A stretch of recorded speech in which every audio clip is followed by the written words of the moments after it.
Rabbi. Good evening, Joe. I hear you have a modest proposal, and with apologies to Jonathan Swift, I think we should all sit back and entertain it now. I like to think of it as a radical alternative, and I don't want people to think that I'm piggybacking on something that was announced today, because on my TikTok on December 5th of 2023, this was my radical alternative that is now being promoted by the governments and the UN. Here it is. How about a radical proposal, a radical alternative, Joe? Israel should call for a permanent ceasefire that would be followed by an immediate Israeli withdrawal of all military forces in Gaza on the condition that Hamas return all the hostages it has left, civilians and military, and any dead, but Hamas would get no Palestinian prisoners in return, just a clean deal.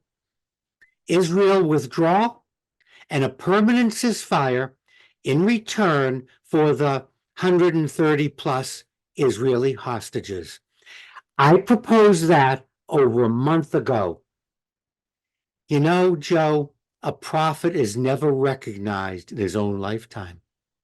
Well, I've been saying we need to put you on the ballot for the 2024 election because of your wisdom and perspective on overseas peacekeeping efforts.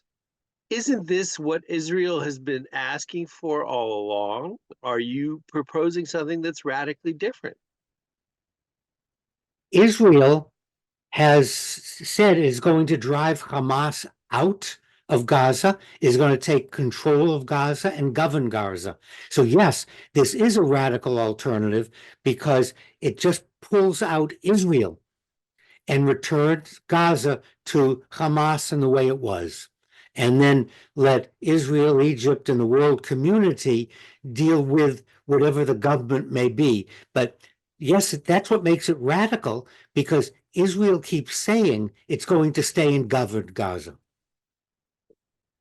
Well, we do have factions within the Israeli government as well as internationally that suggest that a one state solution is not sufficient, and that if the current president of Israel, Mr. Netanyahu, is voted out, then we can proceed to a two-state solution.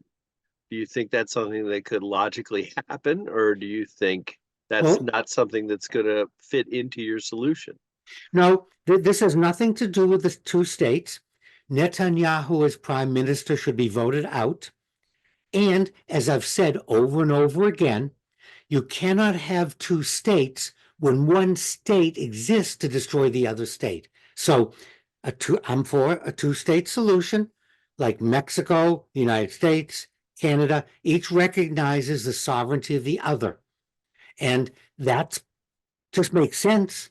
So two-state solution doesn't come with any prerequisites of any kind. It just makes perfect sense that a Palestine that recognizes Israel's right to exist, and Israel recognizing a Palestine.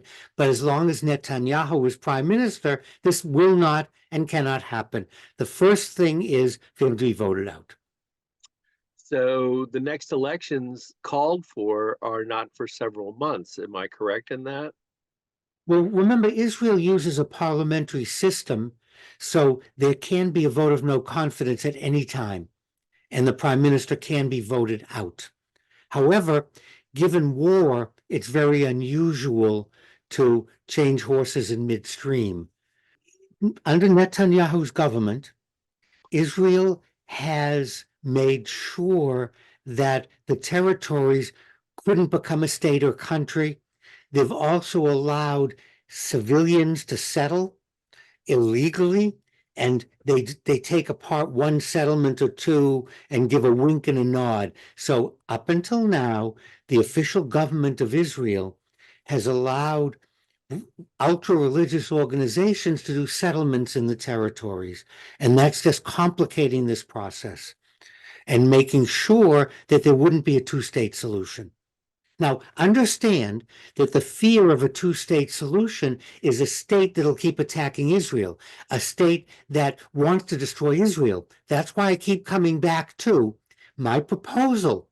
This is separate from the Gaza. My proposal for the two-state is it must recognize the sovereignty of Israel and set up guarantees within its own government that it won't become a platform for missiles and attacking and destroying Israel. Again, going back to Canada and Mexico. The United States would never stand. Look what happened to the Cuban Missile Crisis. That's a perfect example. So you can't have a Palestinian state that would have missiles that were going to be put in Cuba to attack the United States.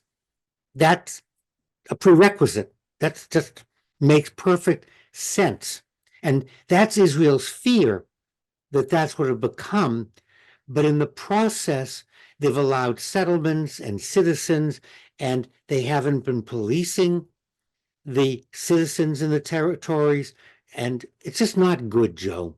Just not good.